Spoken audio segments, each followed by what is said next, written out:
But I want to chuck in my little underappreciated, Rob, and I don't know how you feel about this one. And you just mentioned him a second ago. Brenden Aaronson. Now, US international, of course. Yeah. I don't think he's loved, appreciated much for the national team. I'm not sure what his record is in terms of his numbers and appearances and stuff. All I see is a very busy midfield player that's got a tremendous engine, by the way. He runs all over the field. He tracks runners. He's busy in midfield.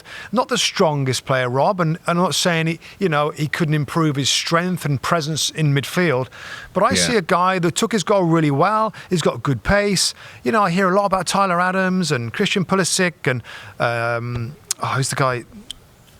I can't think of his name now. McKennie? McKennie at Juventus and others. Juventus, the star players for the US team. Yeah. I know. Again, I don't know how popular it is in the national team, but if you're a Premier League midfield player and you're producing some end product, that's a couple of goals, 2 goals and 3 assists now, at this level, week in, week out, fit, playing good, you got to be around that first team for the US men going into the World Cup. I mean, you got to be right. Either you got to be real close to the starting 11 or first or second off the bench, given the level he's playing at.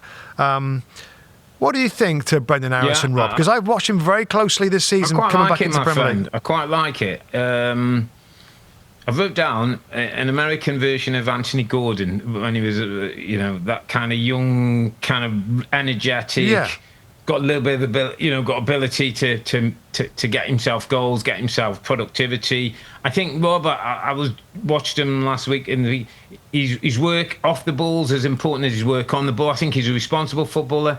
I think at times he got a little bit tarred with the Jesse Marsh and the American sort of coming in, and it kind of didn't look on him favourably. He was almost like a bit of a headless chicken. He runs around, but you don't know what his end product was. It was a really smart finish today. I think he's become an important part of the team for him. I think his energy and his industry. He's a two-way player, mate. He runs forward and he doesn't mind running back as well. In a day when we talk about you can't have passengers and you're a promoted team, I think it's a really good shout, mate. I think he I don't know how well I would have thought Pochettino would value somebody like that in the national team. But it's a really good shout for someone who never gets a mention, who never will get a mention when we talk about Leeds if they stay up. He gets more numbers, more goals, and people start talking a little bit more. He's done well, and he's keeping other people on the bench. By the way, absolutely right. Hi there, I'm Rebecca Lowe, studio host of NBC's coverage of the Premier League. Don't forget to hit subscribe to watch more videos all season long. And for even more Premier League content, from original series to live matches, head over to Peacock.